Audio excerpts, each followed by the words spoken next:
ସମସ୍ତଙ୍କୁ ପ୍ରେଜ୍ ଦ ଲର୍ଡ। ଆପଣମାନଙ୍କୁ ଏହି ଭିଡ଼ିଓରେ ସ୍ୱାଗତ କରୁଛେ। ପ୍ରଭୁଙ୍କ ଲୋକମାନେ ଚାଲନ୍ତୁ ଆଜିର ଭିଡ଼ିଓ ଆମେ ଆରମ୍ଭ କରିବା, ଯାହା ଆମେ ଦେଖିବା ଦାନିଏଲ 6 ଅଧ୍ୟାୟ 1 ପଦ। ତେବେ ଚାଲନ୍ତୁ ଦାନିଏଲଙ୍କ ବିଷୟରେ ଆଜି ଆମେ ଏହି ଭିଡ଼ିଓରେ ଆଲୋଚନା କରିବା। ପ୍ରଭୁଙ୍କ ଲୋକମାନେ ଦାରିଆବସ୍ ଚିନ୍ତା କଲେ ସମୁଦାୟ ରାଜ୍ୟରେ ଶାସନ କରିବାକୁ 120 କ୍ଷିତିପାଳ ନିଯୁକ୍ତ କଲେ ଭଲ ହେବ।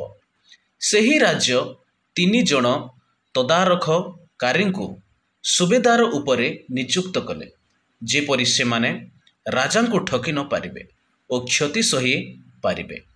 ଏହି 3 ଜଣ ନିରୀକ୍ଷକଙ୍କ ମଧ୍ୟରେ ଦାନିଏଲ ଥିଲେ ଅନ୍ୟତମ। ଦାନିଏଲଙ୍କ ଅନ୍ତରରେ ଶ୍ରେଷ୍ଠ ଆତ୍ମା ଥିବାରୁ ସେ ଅଧ୍ୟକ୍ଷଗଣ ଓ କ୍ଷିତିପାଳମାନଙ୍କ ମଧ୍ୟରେ ବିଖ୍ୟାତ ହୋଇଥିଲେ। ତେଣୁ ରାଜା ତାଙ୍କୁ ସମୁଦାୟ ରାଜ୍ୟ ଉପରେ ଶାସନ ଭାବରେ ନିଯୁକ୍ତ କରିବାକୁ ମନସ୍ଥ କଲେ। ପ୍ରଭୁଙ୍କ ଲୋକମାନେ ଏଥିରେ ଅନ୍ୟ ଅଧ୍ୟକ୍ଷ ଓ କ୍ଷିତିପାଳମାନେ ଦାନିଏଲଙ୍କ ପ୍ରତି ଈର୍ଷାଳୁ ହେଲେ ଓ ଦାନିଏଲଙ୍କର ରାଜକର୍ମ ବିଷୟ ଦୋଷ ଅନୁସନ୍ଧାନ କଲେ। ମାତ୍ର ସେମାନେ କୌଣସି ଦୋଷ ବା ଅପରାଧ ପାଇପାରିଲେ ନାହିଁ, କାରଣ ସେ ବିଶ୍ୱସ୍ତ ଥିଲେ ଓ ତାଙ୍କଠାରେ କୌଣସି ଭ୍ରାନ୍ତି ବା ଅପରାଧ ନଥିଲା। ସେ ରାଜାଙ୍କୁ ଠକୁ ନଥିଲେ ଓ କଠିନ ପରିଶ୍ରମ କରୁଥିଲେ। ପ୍ରଭୁଙ୍କ ଲୋକମାନେ ଶେଷରେ ସେହି ଲୋକମାନେ କହିଲେ, ଆମ୍ଭେମାନେ ଦାନିଏଲଙ୍କ ବିଷୟରେ କୌଣସି ଦୋଷ ପାଇବା ନାହିଁ, ତେଣୁ ତାଙ୍କ ପରମେଶ୍ୱର ବ୍ୟବସ୍ଥା ସମ୍ବନ୍ଧରେ ଦୋଷ ଦେଖିବା। ତେଣୁ ଏହି ଲୋକମାନେ ରାଜାଙ୍କ ନିକଟକୁ ଗଲେ ଏବଂ କହିଲେ, ହେ ରାଜା ଦାରିଆବସ୍, ଆପଣ ଚିରଜୀବୀ ହୁଅନ୍ତୁ। ତଦାରଖକାରୀଗଣ, ରାଜପ୍ରତିନିଧିଗଣ, ସୁବେଦାରଗଣ ଓ ମନ୍ତ୍ରୀଗଣ ସମସ୍ତେ ଅଜଣା ଭାବରେ ରାଜି ହେଲେ ଯେ ଏକ ରାଜକୀୟ ଘୋଷଣାପତ୍ର ହେବା ଉଚିତ। ଯଦି କେହି 30 ଦିନ ପର୍ଯ୍ୟନ୍ତ ମହାରାଜା ବିନା କୌଣସି ଦେବତା ବା ମନୁଷ୍ୟ ନିକଟରେ ପ୍ରାର୍ଥନା କରିବ, ତେବେ ତାକୁ ସିଂହର ଗୁମ୍ଫାକୁ ଫିଙ୍ଗି ଦିଆଯିବ। ଏବେ ହେ ମହାରାଜ, ମାଦୀୟ ଓ ପାରିସକମାନଙ୍କର ଅଟଳ ବ୍ୟବସ୍ଥା ଅନୁସାରେ ଏହି ନିଷେଧ ବିଧି ଯେପରି ପରିବର୍ତ୍ତନ ନ ହୁଏ, ଏଥିପାଇଁ ତାହା ସ୍ଥିର କରନ୍ତୁ ଓ ଏହି ଲେଖାରେ ସ୍ୱାକ୍ଷର କରନ୍ତୁ। ତେଣୁ ରାଜା ଦାରିଆବସ୍ ସେହି ଲେଖା ଓ ନିଷେଧ ସ୍ୱାକ୍ଷର କଲା। ପ୍ରଭୁଙ୍କ ଲୋକମାନେ ଦାନିଏଲ ସର୍ବଦା ପ୍ରତିଦିନ 3 ଥର ପରମେଶ୍ୱରଙ୍କୁ ପ୍ରାର୍ଥନା କରୁଥିଲେ। ଯେତେବେଳେ ନୂତନ ବିଧି ବିଷୟରେ ଲେଖା ସ୍ୱାକ୍ଷରିତ ହୋଇଅଛି ବୋଲି ଦାନିଏଲ ଜାଣିଲେ, ସେ ଆପଣା ଗୃହକୁ ଆସିଲେ। ତାହାଙ୍କ କୋଠରୀର ଝରକା ଜେରୁସାଲେମ ଆଡ଼େ ମେଲା ଥିଲା। ସେ ପୂର୍ବ ପରି ଆଣ୍ଠୁମାଡ଼ି ଦିନ ମଧ୍ୟରେ 3 ଥର ପ୍ରାର୍ଥନା କଲେ ଓ ଆପଣା ପରମେଶ୍ୱରଙ୍କୁ ଧନ୍ୟବାଦ ପ୍ରଦାନ କଲେ। ତାପରେ ସେହି ଲୋକମାନେ ଏକତ୍ରିତ ହୋଇ ଦାନିଏଲ ନିକଟକୁ ଗଲେ ଓ ତାଙ୍କୁ ପରମେଶ୍ୱରଙ୍କ ନିକଟରେ ପ୍ରାର୍ଥନା ଓ ନିବେଦନ କରୁଥିବାର ଦେଖିଲେ। ତେଣୁ ସେମାନେ ରାଜାଙ୍କ ପାଖକୁ ଗଲେ ଓ ରାଜକୀୟ ବିଧି ବିଷୟରେ ତାଙ୍କୁ ମନେ ପକାଇ ଦେଲେ। ସେମାନେ କହିଲେ, ହେ ମହାରାଜା, ଯେକୌଣସି ଲୋକ 30 ଦିନ ମଧ୍ୟରେ ଆପଣଙ୍କ ବିନା କୌଣସି ଦେବତା କି ମନୁଷ୍ୟ ନିକଟରେ ପ୍ରାର୍ଥନା କରିବ, ସେ ସିଂହମାନଙ୍କ ଗର୍ତ୍ତରେ ନିକ୍ଷିପ୍ତ ହେବ। ଏପରି ଏକ ନିଷେଧ ପତ୍ରରେ ଆପଣ ସ୍ୱାକ୍ଷର କରି ନାହାନ୍ତି କି? ରାଜା କହିଲେ, ହଁ, ମୁଁ ସେ ନିଷେଧ ପତ୍ରରେ ସ୍ୱାକ୍ଷର କରିଛି, ଆଉ ମଦୀୟ ଓ ପାରସିକମାନଙ୍କର ଅଟଳ ବ୍ୟବସ୍ଥା ଅନୁସାରେ ତାହା ସ୍ଥିର ହୋଇଅଛି। ତାପରେ ସେମାନେ ରାଜାଙ୍କୁ ଉତ୍ତର ଦେଲେ, ହେ ମହାରାଜ, ନିର୍ବାସିତ ଯିହୁଦୀ ସନ୍ତାନଗଣ ମଧ୍ୟରେ ଜଣେ ବ୍ୟକ୍ତି ଦାନିଏଲ, ସେ ଆପଣଙ୍କୁ କି ଆପଣଙ୍କ ସ୍ୱାକ୍ଷରିତ ନିଷେଧ ପତ୍ରକୁ ମାନ୍ୟ କରେ ନାହିଁ। ସେ ଏବେ ମଧ୍ୟ ଦିନରେ 3 ଥର ତାର ପରମେଶ୍ୱରଙ୍କୁ ପ୍ରାର୍ଥନା କରୁଛି।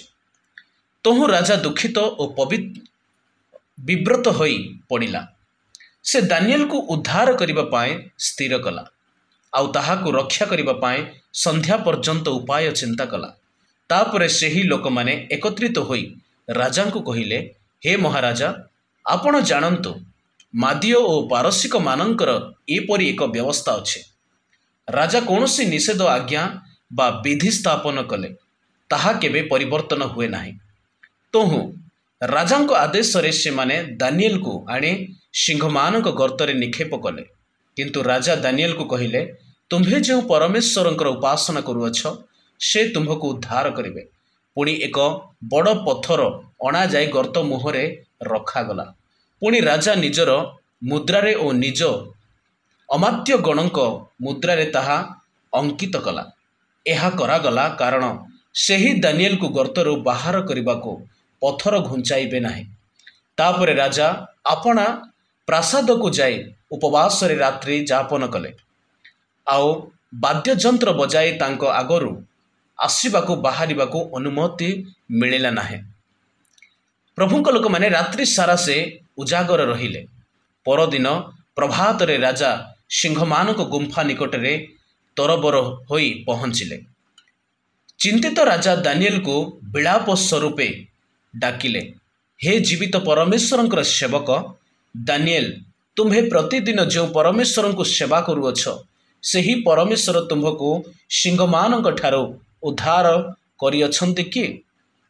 ପ୍ରଭୁଙ୍କ ଲୋକମାନେ ଦାନିଏଲ ଉତ୍ତର କଲେ, ହେ ରାଜା, ଚିରଜୀବୀ ହୁଅନ୍ତୁ। ମୋର ପରମେଶ୍ୱର ଆପଣା ଦୂତ ପଠାଇ ସିଂହମାନଙ୍କର ମୁଖ ବନ୍ଦ କରିଅଛନ୍ତି ଓ ସେମାନେ ମୋର କ୍ଷତି କରିନାହାନ୍ତି।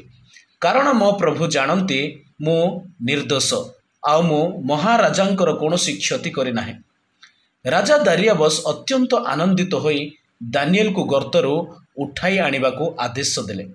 ଆଉ ଦାନିଏଲ ସେହି ଗର୍ତ୍ତରୁ ଆସିଲେ। ତାଙ୍କ ଦେହରେ କୌଣସି କ୍ଷତ ଚିହ୍ନ ନଥିଲା, କାରଣ ସେ ଆପଣା ପରମେଶ୍ୱରଙ୍କଠାରେ ବିଶ୍ୱାସ ରଖିଥିଲେ। ତାପରେ ପ୍ରଭୁଙ୍କ ଲୋକମାନେ ରାଜା ଦାନିଏଲଙ୍କ ବିରୁଦ୍ଧରେ ଅଭିଯୋଗକାରୀଙ୍କୁ ଆଣିବାକୁ ଆଜ୍ଞା କଲା। ତେଣୁ ସେମାନଙ୍କର ସ୍ତ୍ରୀମାନଙ୍କୁ ଓ ପିଲାମାନଙ୍କ ସହିତ ସମସ୍ତଙ୍କୁ ଆଣି ସିଂହମାନଙ୍କ ଗୁମ୍ଫାରେ ନିକ୍ଷେପ କଲେ। ତଳେ ନ ପଡ଼ୁନୁ ସିଂହମାନେ ସେମାନଙ୍କୁ ଭକ୍ଷଣ କରି ସେମାନଙ୍କର ଅସ୍ଥିଗୁଡ଼ିକୁ ଚର୍ବଣ କଲେ। ସେତେବେଳେ ଦାରିଆବସ୍ ସମଗ୍ର ପୃଥିବୀବାସୀ, ସମସ୍ତ ଗୋଷ୍ଠୀ, ଦେଶବାସୀ ଓ ଭାଷାବାଦୀମାନଙ୍କୁ ପତ୍ର ଲେଖିଲା, ତୁମ୍ଭମାନଙ୍କ ପ୍ରତି ବାହୁଲ୍ୟ ରୂପରେ ଶାନ୍ତି ହେଉ।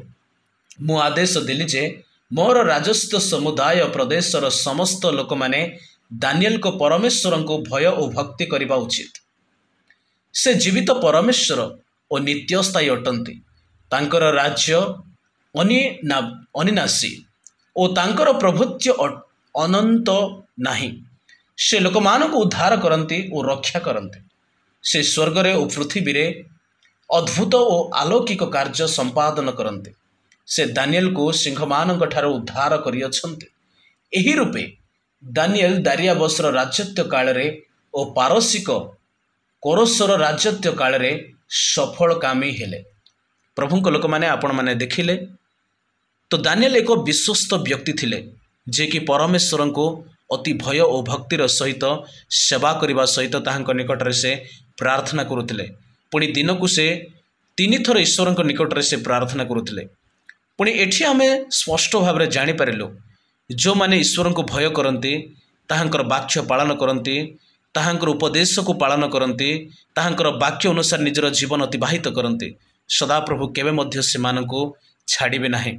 ତେବେ ଏହି ବାକ୍ୟରେ ଆମମାନଙ୍କୁ ଉଦାହରଣ ସ୍ୱରୂପ ଶିଖିବାକୁ ମିଳିଲା ଯେ ପ୍ରଭୁଙ୍କର ଆମେ ଉଠୁ, ପ୍ରଭୁଙ୍କୁ ଆମେ ଭୟ ଓ ଭକ୍ତିର ସହିତ ତାହାଙ୍କର ସେବା କରିବା ଉଚିତ।